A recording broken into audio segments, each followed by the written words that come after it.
know what to do. Oh my God, everybody's so good right now. I don't know who I want to stay and who I want to go. Hey fam, what's up, what's up, what's up? This is Robert Anton here, robertantonnyc, coming to you with your no frills American Idol commentary from a singer. I got so emotional tonight so many times. That means to me it was a good show. How was it for you? Tonight the top 6 becomes the top 5, and Ryan promises a game changer on the show tonight. Adam Lambert opens the show singing Mad World by Tears for Fears, and in the beginning his voice sounds exactly like it did years ago. Stellar. He was bathed in blue light and only sang for about a minute, but it was so good I wanted him to go on and on. Then we went ahead and got into the competition. Tonight the idols are doing America's Choice, so all the songs are recommendations from fans. First up was Trent Harmon. He did Counting Stars by One Republic, and I wasn't liking his sound on this song. The way he pronounced his words was kind of carnival barker to me, and it didn't seem to fit his personality and style. He was doing pretty good engaging the crowd and all and into the performance. Good job with the nice riffy ending. I just didn't feel like it was him. Keith said he wasn't pulled in and didn't think his personality meshed with the song. J-Lo said he did everything he could with it. Harry said it felt like a hoedown and said he's a lot better than the song. Dalton Rapattoni was up next. He did Numb by Linkin Park, and he picked up the guitar and got a great cartoon image of himself behind him on the big screen. It looked so good. His voice sounded better than it has in a few weeks on this, and the emotion was there, but he still seemed just a little distant at times.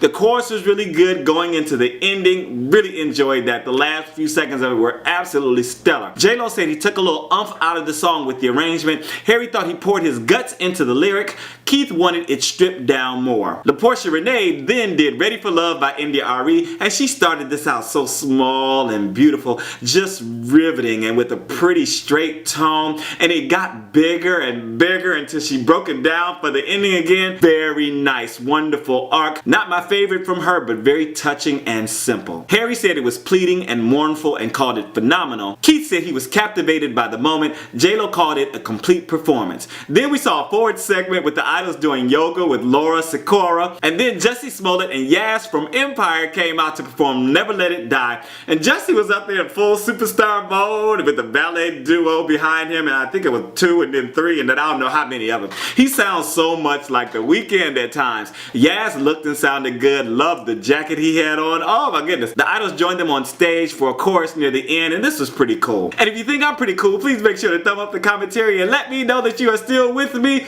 Thank you so much for your time and for your thumbs. And make sure to share it. MacKenzie Bourg was up next. He did Wild World by Cat Stevens, and he made his way through the audience on this, singing all the way back up to the stage. He was really sinking into the groove of the song and relating to the lyrics, even to having J-Lo laugh about something, I forget what it was. This kind of exposed his lack of range though, and he was winded by the time he was finished. You can see he had a little bit of sweat going on. He was working hard on this one because it had some higher notes that he was trying to get up there, you know, but it didn't all quite just come together perfectly. Keith related him to cake batter. J-Lo said the songs were challenging to everyone, but she enjoyed every second of it because she felt like he was singing to her. Harry liked the tempo and thought he could record it himself, but told him to figure out what to do between phrases. And the bottom 2 tonight are Sonika Vaid and Tristan McIntosh. They'll sing for The Last Judge Saved. First up was Tristan McIntosh. She did Independence Day by Martina McBride, and she sat at the piano for this, which is her strength, and gave the full smoky feel to this vocal. Loved the sound of her voice in the lower range and the fullness as she went up through her range. She seemed very comfortable in this performance and just gave it her all. Very nice.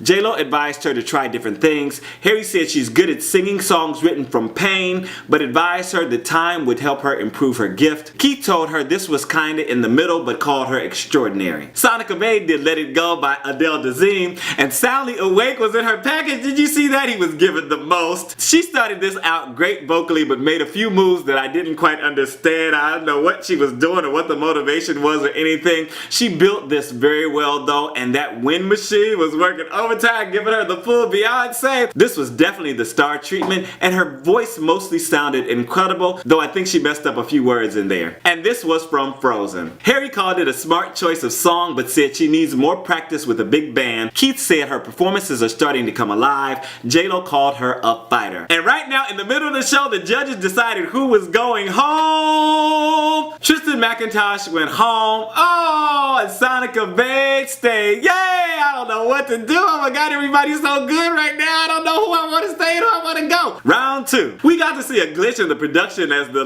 wrong reel started playing for Dalton Rapattoni, and the producers cut away from that to the stage, and the stage was being set. And it was dark. It was just dark, but I could see the stage being set. They were in there.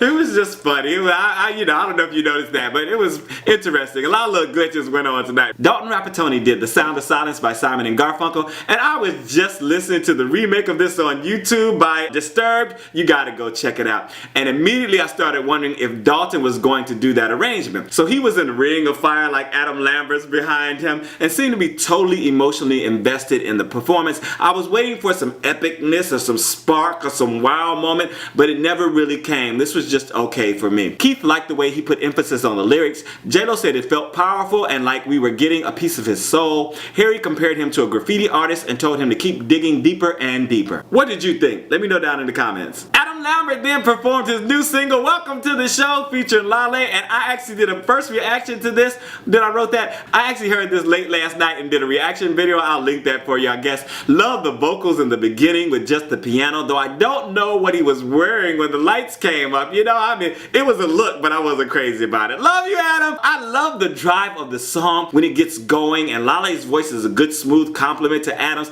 I don't know what was the matter with her tonight or with them. It didn't sound as good as it does on the record when they were singing back and forth, and the harmonies were so good on the record, and it didn't quite work out here. It did get better the second time around, though. Listen to the record and you get the full effect. Adam said it was their first time performing the song together, so maybe that was it. They hadn't worked out all the kinks, but it is. Listen to the song. Listen to the real song. I found it on Spotify. Back to the competition. Next up, it was MacKenzie Bourg. He did Billie Jean by Michael Jackson, and he slowed this way down and made it like a folk song storytelling kind of thing. I was liking the little changes he made to it to make it a little more singer-songwriter, but it still kept some of the bite, and he actually showed off a little falsetto that landed very well. It was just him and his axe, and he didn't need anything else. Wonderful vocal production and solid performance. J-Lo said he showed everyone why he's still here. Harry called it really great and strong. Keith said he's a big fan of MacKenzie's. Trent Harmon was up next. He did Simple Man by Leonard Skinner, and I think I just heard what is most likely the true voice of Trent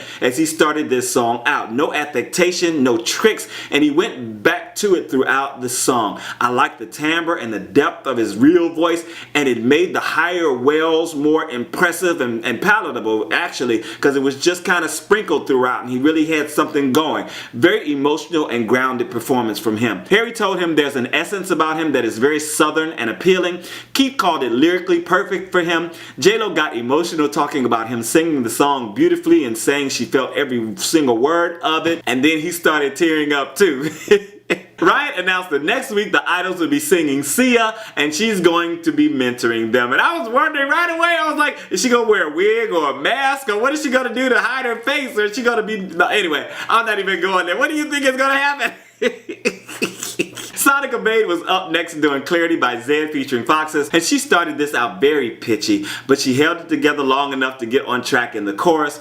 I was laughing because she was kind of loose on this, and she was just doing all this stuff and just bopping around. I was like, go on, girl. She still has the pageant arm, but she seems a lot less worried about it. She was just kind of just being a little more, she's trying to let it go, you know? Her voice sounded great after getting over the beginning hump. No wow moment for me, though. Keith thought it was a good song for her, but again told her to keep letting go. J-Lo didn't love the song for her, but felt her trying to do things with it. Harry thought it was pretty good, but liked her talking better than the song. However you want to take that, right? And in the pimp spot tonight was LaPorsha Renae doing No More Drama by Mary J. Blige. Oh, Lord! And I felt like she was coming from a very personal place while singing this, and her voice was so sensual and triumphant on the song. Her transitions were tight, and I loved her growl and how she totally got into bringing the passion in the performance while moving and shaking and testifying, and J-Lo and Keith stood for her as she broke down on stage, and she had me a little misty-eyed too. I was like, go girl, tell that motherfucker, ain't no more drama.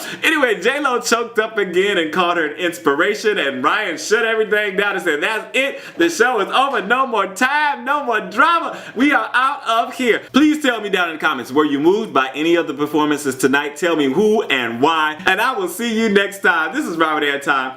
I'm out.